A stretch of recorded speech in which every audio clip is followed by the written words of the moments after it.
लेता है, इसलिए अंत समय भगवान का नाम जिह्वा पर आ जाए। ये सांसारिक सब लोग इस चौपाई को पढ़ते हैं तो प्रायः यही भाव निकालते हैं कि हमारी जुबा पर अंत समय राम का नाम आ जाए। पर भावात्मक दृष्टि से देखा जाए तो चौपाई का अर्थ, सांसारिक दृष्टि तो ये कहती है अंत समय ये व्यक्ति संसार में बार बार इसलिए आता है कि अंत समय भगवान का नाम जुबान पर आ जाए। पर भावात्मक दृष्टि क्या कहती है? भावात्मक दृष्टि है अंत राम कहे आवत नहीं। जो व्यक्ति अंत समय पर राम का नाम ले लेता है वो पुनः संसार में आता नहीं है। बोलो राधे राधे।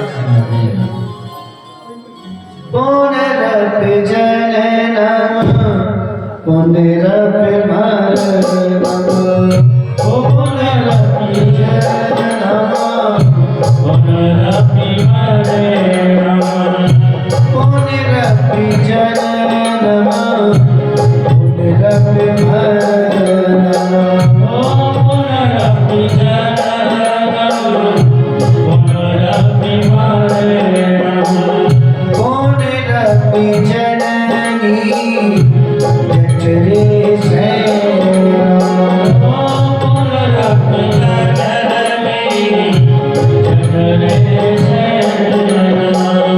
भज गोविंदम भज गोविंदम भज गोविंदम भज गोविंदम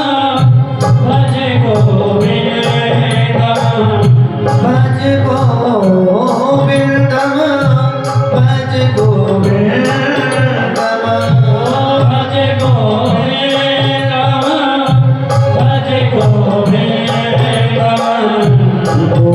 गोविंदम भज मूढ़मती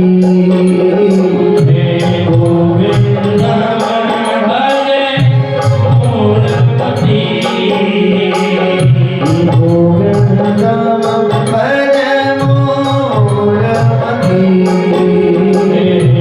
गोविंदम भज मूढ़मती गोविंदम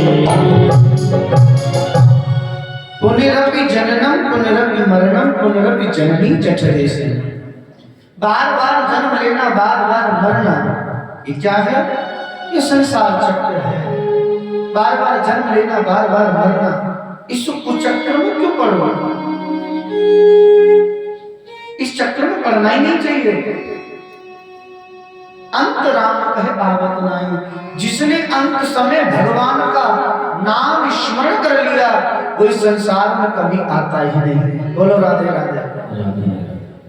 ये मनुष्य तन मिला। अच्छा, इस संसार में दो वस्तु इतनी दुर्लभ हैं जिन्हें पाकर के मनुष्य संसार की कोई भी वस्तु प्राप्त कर सकता है। वो दो वस्तु कौन सी हैं?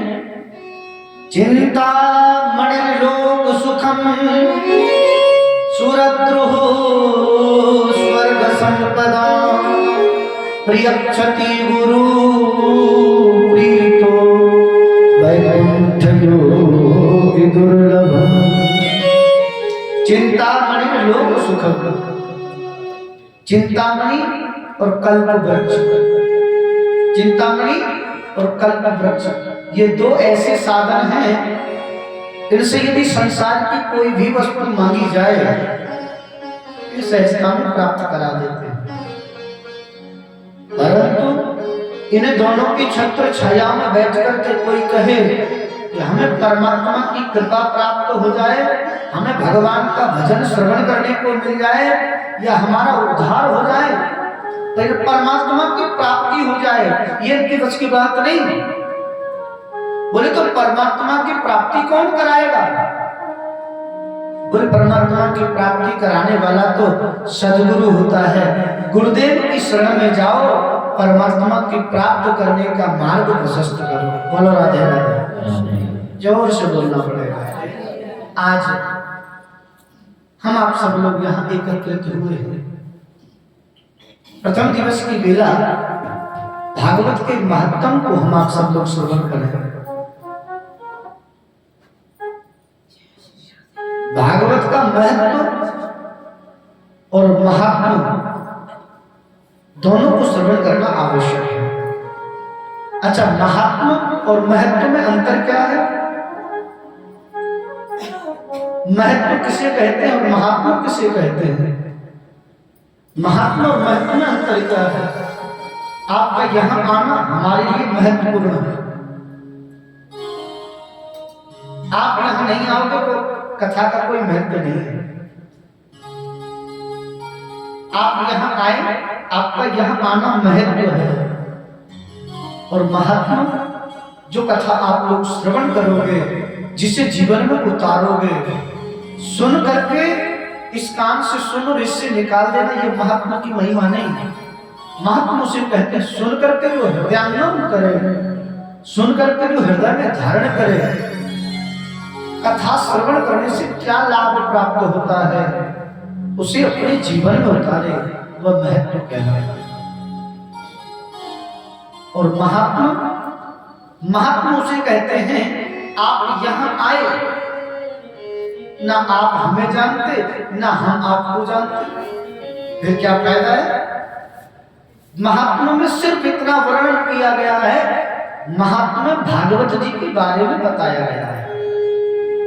जैसे आप आए, कथा सुन करके चले गए, क्या मतलब? कौन सा प्रसंग चल रहा है, कौन सी प्रसंग की कथा हो रही है, कब क्या बोलना है, क्या सुनना है, कोई मतलब नहीं। तो इसका मतलब तुमने महात्मा नहीं सुना। महात्मा का मतलब है एक दूसरे का परिचय। महात्मा का मतलब एक दूसरे का परिचय। अब आज प्रथम दिवस के सत्र में हम भागवत जी का परिचय जानेंगे। भागवत श्रवण करने से क्या लाभ होता है, भागवत क्यों श्रवण करें, भागवत का स्वरूप क्या है, भागवत किसे कहते हैं, भागवत सुनकर के हमारे जीवन में क्या परिवर्तन आएंगे, ये भागवत जी का महत्व बताता है, भागवत जी का महत्व बताता है। रामचरितमानस में एक बड़ी सुंदर चौपाई है भैया। जाने बिन ना होए परदीप, जाने बिन ना होए परदीप, जाने बिन ना होए परदीप,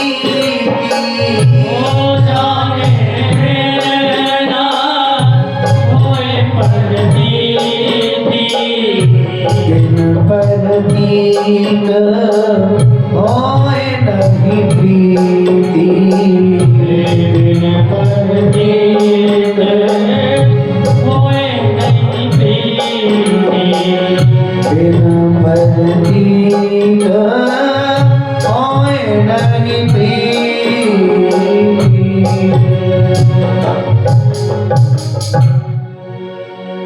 जाने बिन न होए प्रतीति, बिन प्रतीत तो होए नहीं प्रीति। अच्छा, कोई भी कितना भी बड़ा विद्वान व्यक्ति हो, यदि हम उसे जानते नहीं तो, अच्छा अब मंदिर में आओ आप दर्शन करने के लिए, अच्छा कितना भी बड़ा अधिकारी आ जाए और तुम्हें पता नहीं हो, क्या तुम उससे कुछ बात करोगे? कोई नहीं करेगा। हाँ होगा कोई, हमें क्या मतलब है। अच्छा, बात करना तो दूर की बात, यदि उसने हमारे पैर पर पैर रख दिया, उसने हमारे पैर पर पैर रख दिया, गलती उसकी है, कहां तो परिचय नहीं है तो हम उससे बात करना भी उचित नहीं समझते। और जब परिचय हो जाता है, उसकी गलती, उसने हमारे पैर पर पैर रख दिया और हम उसको अपशब्द बोलने लगे, अरे तुम्हें दिखाई नहीं देता, हम अपशब्द बोल रहे हैं। और फिर बगल में खड़ा हुआ व्यक्ति कहे तुम जानते हो इसे कौन है, ये फलाना फलाना अफसर है, तो फिर क्या कहोगे? सॉरी भैया गलती हो गई।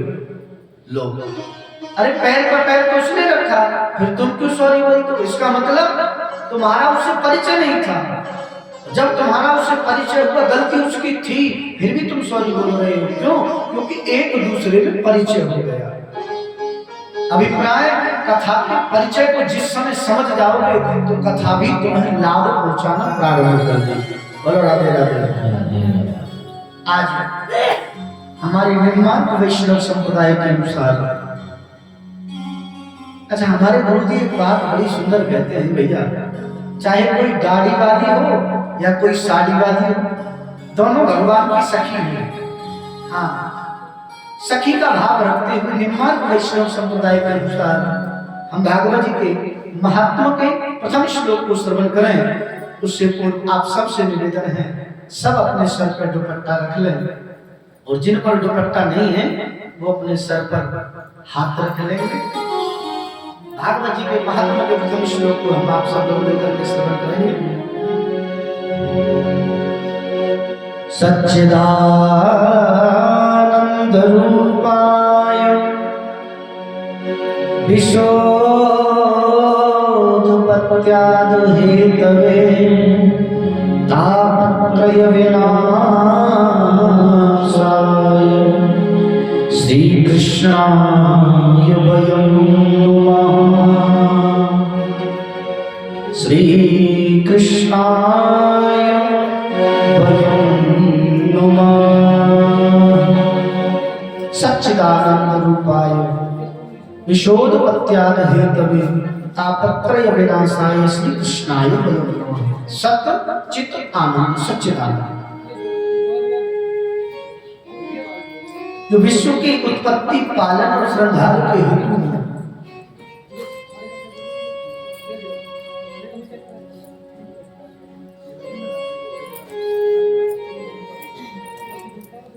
ऐसे पर ब्रह्म परमात्मा की हम आप सब लोग कथा श्रवण करने के लिए पधारे। अच्छा, एक भाव यहां निकल करके आता है, सच्चिदानंद रूपाय रूपाय। अच्छा, संसार में रूप और स्वरूप दो बंधनी होते हैं। संसार में रूप और स्वरूप। अच्छा विचार करो, स्वरूप किसका पूजनीय है, रूप किसका पूजनीय है?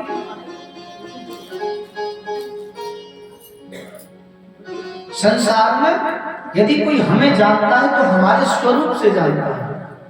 संसार में हमारा परिचय किससे दिया जाता है? स्वरूप से। कैसे? घर में यदि कोई व्यक्ति है उसका नाम लिया जाता है, ये कौन है? फलाना व्यक्ति है।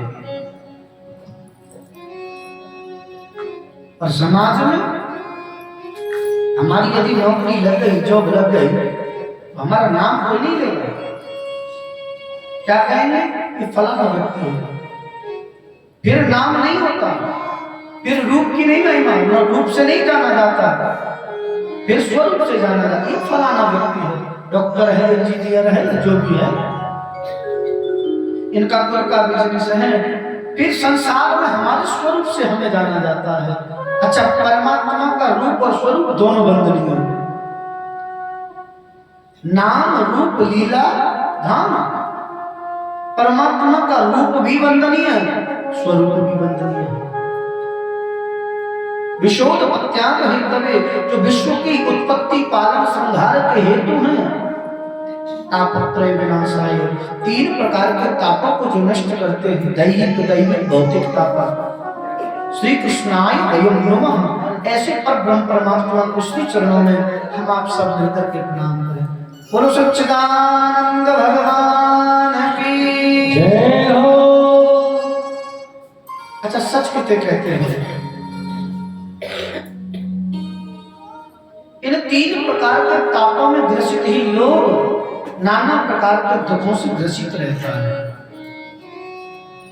कोई तन दुखी, कोई मन दुखी, कोई धन बिन रहत उदास, थोड़े थोड़े सब दुखी, सुखी राम के दास। इस संसार में सब दुखी हैं। कोई तन से दुखी है। आजकल तो महाराज ऐसी बीमारी चल रही है, अरे महाराज जोड़ों में दर्द रहता है, चला नहीं जाता। अच्छा महाराज, चला कहां से जाएगा? सुबह जगा भी नहीं जाता। बोलो राधे राधे। हाँ, चलना तो दूर, महाराज सुबह जगह भी नहीं जाता जोड़ों के दर्द की वजह से। अच्छा समझो जरा, क्यों ऐसा क्यों है?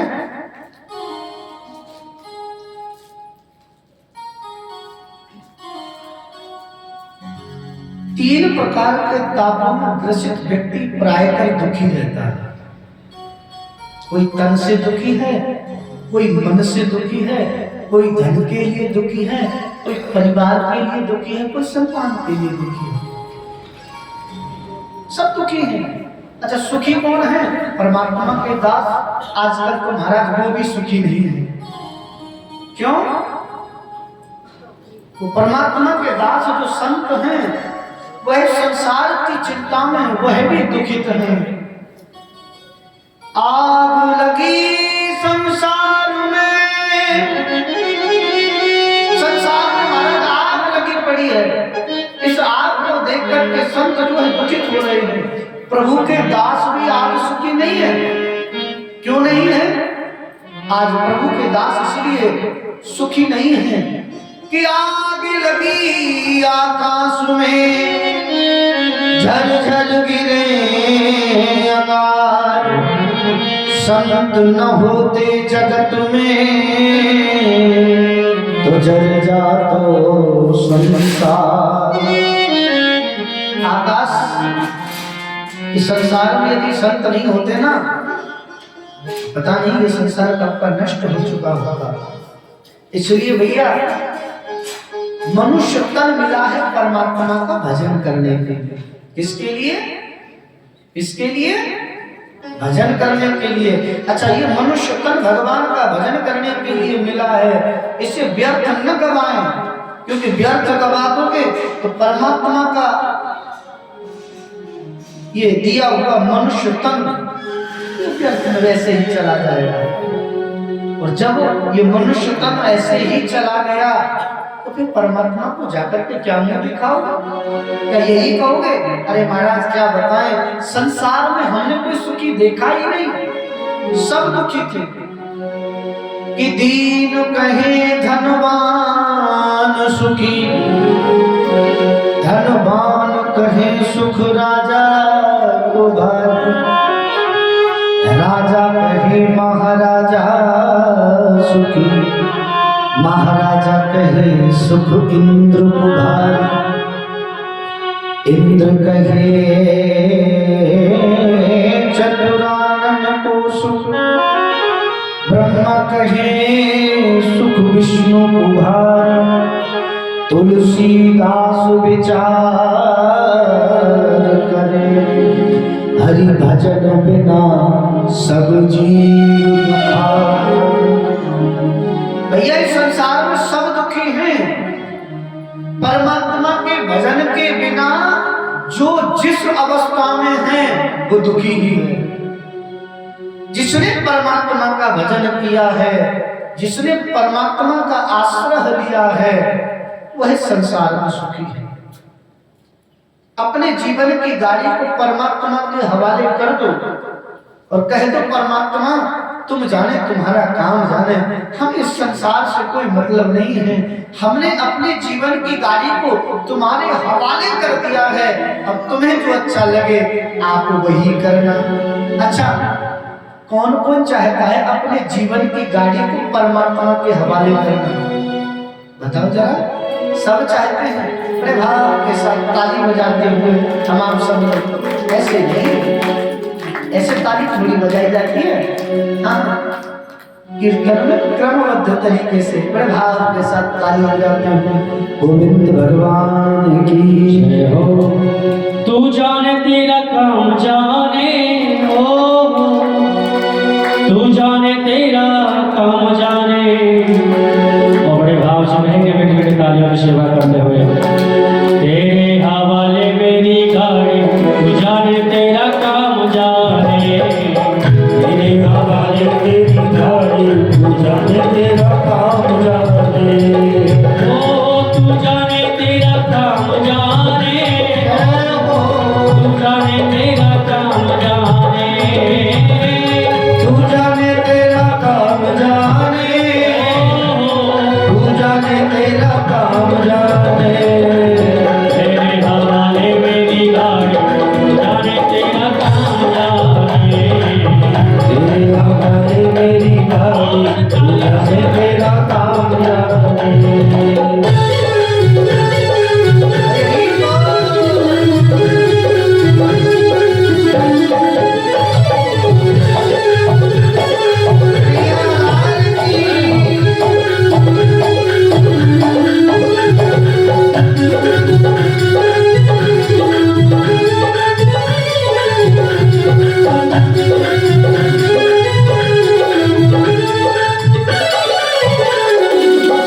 एक भरोसा एक ही आशा, एक भरोसा एक ही आशा, एक भरोसा एक ही आशा।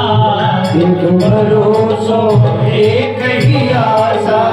चरणों में श्याम तेरे अरदासा, चरणों में श्याम यही अरदासा, चरणों में श्याम यही अरदासा। चरणों में श्याम यही अरदासा। रख लेना नाज हमारी जाने तेरा काम जाने। तेरे नाज हमारी पूजा में तेरा काम जाने। तेरे हवाले मेरी गाड़ी जाने तेरा काम जाने। तेरे हवाले मेरी गाड़ी पूजा में तेरा काम जाने।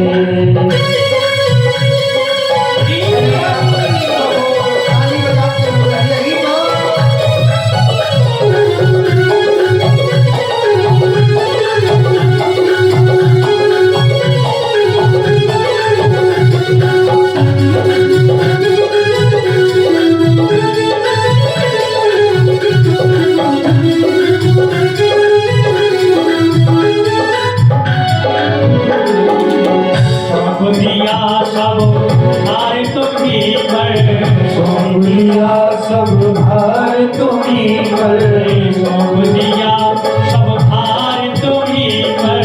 सौंप दिया सब भार तुम्हीं पर। जीत तुम्हीं को हार तुम्हीं पर, जीत तुम्हीं पर हार तुम्हीं पर, जीत तुम्हीं पर हार तुम्हीं पर। जीत तुम्हीं पर हार तुम्हीं पर। हमको है आस तुम्हारी जाने तेरा काम जाने। तेरे हवाले मेरी गाड़ी पूजा में तेरा काम जाने। तेरे हवाले मेरी गाड़ी जाने तेरा काम जाने। तेरे हवाले मेरी गाड़ी पूजा में तेरा काम जाने।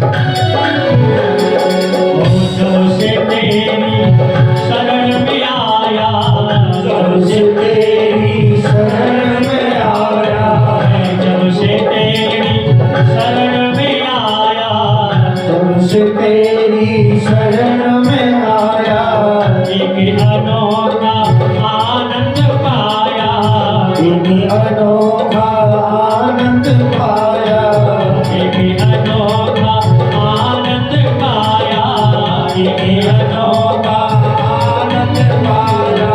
बज गई है